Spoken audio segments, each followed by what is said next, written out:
ప్రభునామమున అందరికీ శుభోదయం. ఈరోజు దేవుని వాగ్దానము ఏమనగా కీర్తనలు గ్రంథము 147వ అధ్యాయము 15వ వచనము. భూమికి ఆజ్ఞనిచ్చువాడు ఆయనే, ఆయన వాక్యము బహువేగముగా పరుగెత్తును.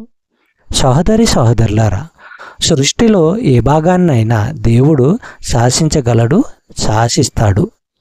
పాపాత్ములైన మనుషులు సైతాను మాత్రమే ఆయన మాట వినరు. మార్కు సువార్త 4వ అధ్యాయము 39, 40, 41 వచనములు మనము పరిశీలించినట్లయితే, ఆయన లేచి గాలిని మందలించి సరస్సుతో ఊరుకో, నిశ్శబ్దంగా ఉండు అన్నాడు. గాలి ఆగిపోయింది, అంతా పూర్తిగా ప్రశాంతమైపోయింది.